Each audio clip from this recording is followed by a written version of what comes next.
Here's your word for the day from Calvary in Lake Havasu. Visit us on the web at calvaryaz.com. Good morning, Calvary. Pastor Chad here with your word for the day. Hey, when do you think the world's going to end? I mean, people ask that question all the time. When's the world going to end? When, are we closer? Is Jesus coming back soon? And look, everyone wants to know. Everyone, at least in church world, everyone wants to know when's Jesus going to return. And I always tell people the answer is soon, just probably not soon enough for us. Okay? We're looking at Mark chapter 13. And in Mark chapter 13, the entire chapter is about the end times.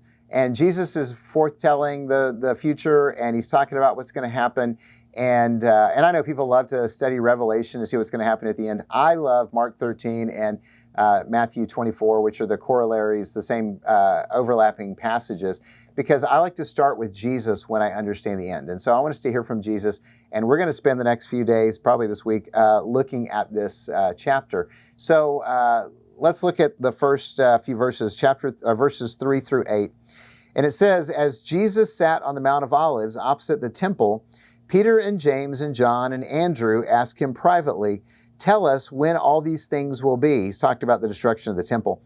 And what will be the sign when all these things are about to be accomplished? And Jesus began to say to them, see that no one leads you astray. Many will come in my name, saying, I am he, and they will lead many astray. And when you hear of wars and rumors of wars, don't be alarmed. This must take place, but the end is not yet.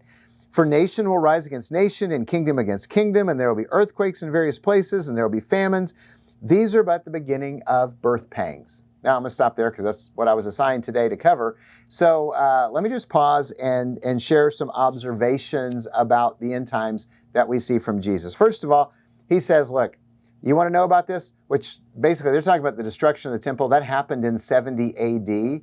So some people go, well, he's talking about 70 AD, but he's also talking about the end when he returns, because a lot of times those two things overlap, as you'll see in this chapter. But he says, first of all, don't be led astray by people claiming to be the Messiah or claiming to know the date. Now, he's talking specifically about people who claim to be the Messiah come back. He says, like, don't listen to them. They're a bunch of idiots. I'm coming back, and you'll know it. You'll see that in the coming few days. But he says, don't be led astray. Don't worry about that stuff, because people will tell you. I remember in 1988, there were 88 reasons why Jesus is coming back in 88. In 1992, there were 92 reasons why Jesus was coming back in 1992. And guess what? They were wrong. So don't be led astray. Jesus also promises us that a lot of bad things are going to happen. A lot of bad things are going to happen, and that's just the beginning of the end.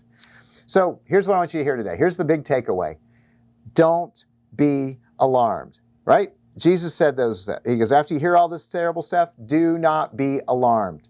Look, we're just not to be afraid. We are to fearlessly follow Jesus, serving him and telling the world that he's the Savior, no matter what happens in the world.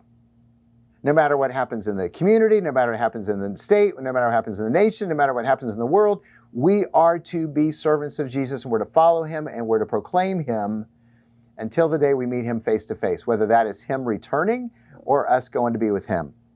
And that's where we're going to stop here for today, and we'll pick up tomorrow. Have a great day. God bless. And don't be alarmed.